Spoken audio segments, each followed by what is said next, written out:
Turkey is for us an extremely important market. We are since many centuries we are in Turkey because we supplied the many operators here in Turkey. But since 2000 we work at Istanbul Airport, Izmir and Ankara. We have established our company. We bought into our customer where we have majority. It's in Unifree, and Unifree became a 50-50 partnership with TAV in R2. And there, as I said, it is Istanbul, Izmir and Ankara. And with Unifree alone we do Bodrum and we do Dalaman.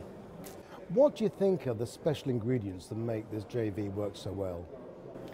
Well, the mentality between Turkish and Germans, they are totally different, but the closer they come, the weaknesses and the strengths will be equalized. And I would say we, within these 14 years retail experience, we come not only in business very close, but also in friendship. We develop really a friendship here, and I would say all the experience we have won within these years here in Turkey, with the logistics, with the assortment, with the mentality of a Turk, the whole clients, I think we are a good operator here.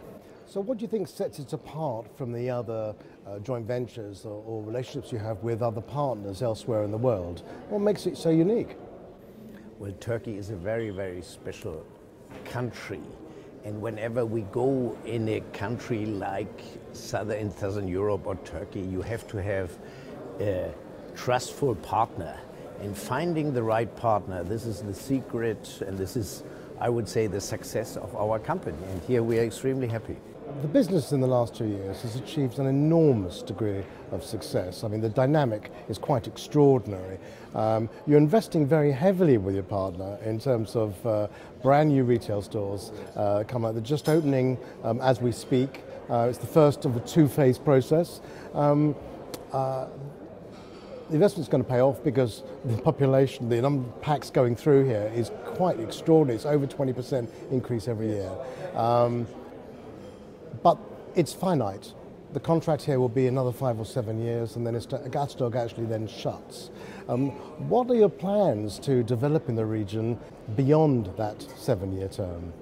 Well, our existing contracts still last till 2021. So, and to build an airport, it will take time. So there are now the discussions, can this be finished in 2019 or whatsoever?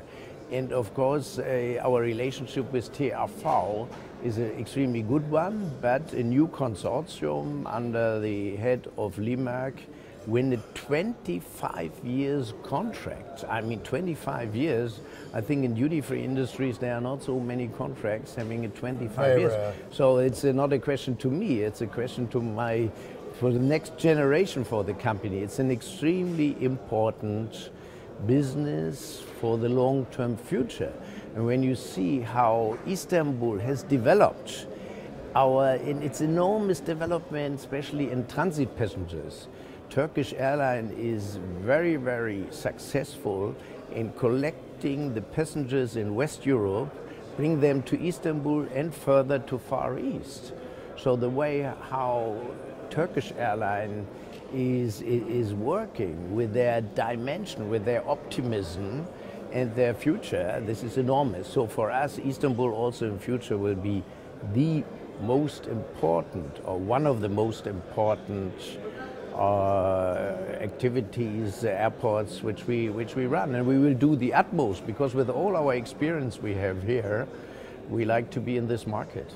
Of course, you're going to help bridge the gap in part as the years progress. I mean, I spoke to Sunny Shiner yesterday, and his plan is still to put on one airport a year. Yeah, and he's a pocket dynamo, that man.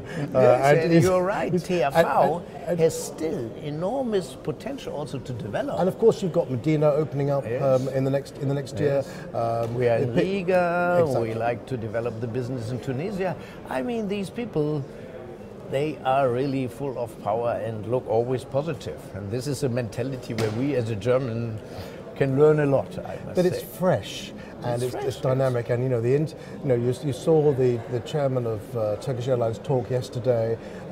Sunny spoke yesterday, both at the Congress. I mean, you can feel the enthusiasm and the ambition, and that's backed up and supported by a very, very good organisation that is clearly working well. It's great to be part of that, I guess. Oh, it's true. And when you see the development of Turkish Airlines, nowadays they are one of the best. They say, oh, we are the best airline in Europe.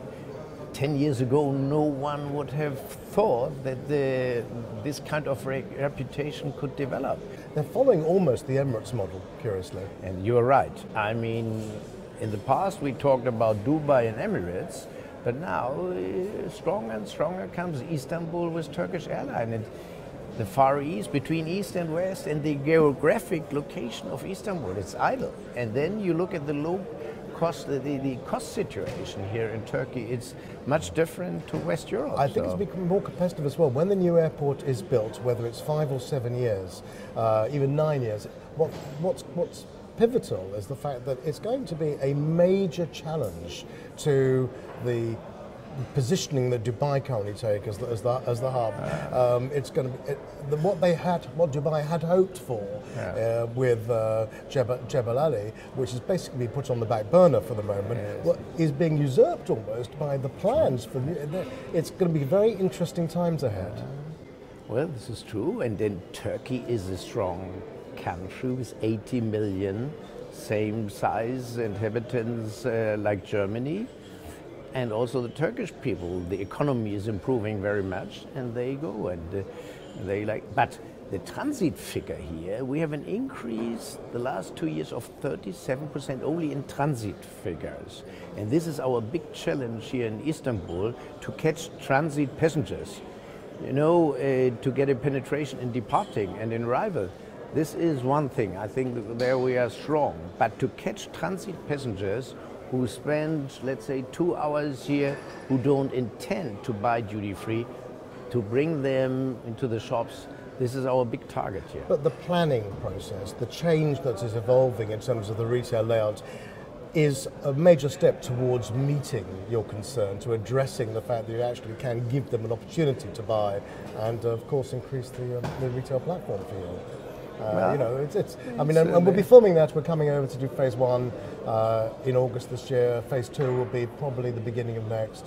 And the audience will be able to see for themselves how you and your partner invest very heavily in delivering a great passenger experience.